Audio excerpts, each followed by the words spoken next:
சங்கடஹரா சதுர்த்தி மற்றும் விநாயகர் சதுர்த்தி ஆகிய இரண்டிற்கும் முக்கிய வித்தியாசங்கள் மற்றும் சிறப்புகள்.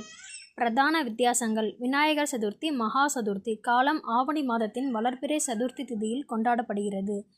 நோக்கம்: விநாயக பெருமான் அவதரித்த திருநாளாக பிறந்த நாள் கொண்டாடப்படுகிறது. கொண்டாடும் முறை: வீடுகளிலும் பொது இடங்களிலும் விநாயகர் சிலைகளை பிரதிஷ்டை செய்து 3, 5, 11 நாட்கள் விமர்சையாக கொண்டாடி பின்னர் நீரில் கரைப்பார்கள். பலன்: புதிய முயற்சிகள் சிறக்க, குடும்பத்தில் மங்களம் உண்டாக மற்றும் சகல காரியங்கள் சித்தியாக வழிபடப்படுகிறது. சங்கடகரா சதுர்த்தி மாதாந்திர சதுர்த்தி காலம் ஒவ்வொரு தமிழ் மாதமும் வரும் தேய்பிறை சதுர்த்தி திதியில் அனுஷ்டிக்கப்படுகிறது. நோக்கம்: வாழ்க்கையில் வரும் தடைகள் மற்றும் சங்கடங்களை நீக்குவதற்காக கடைபிடிக்கப்படுகிறது.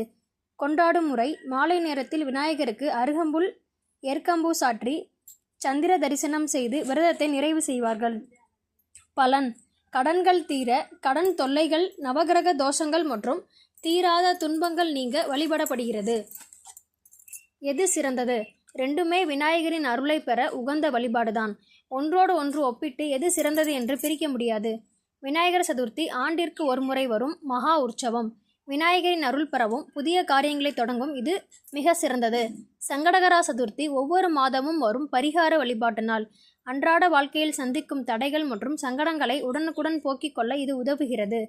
ஆண்டுதோறும் விநாயகர் சதுர்த்தி விரதத்தை கடைபிடிப்பதோடு மாதந்தோறும் வரும் சங்கடகரா சதுர்த்தி விரதத்தையும் கடைபிடிப்பது அனைத்து நன்மைகளையும் தரும்.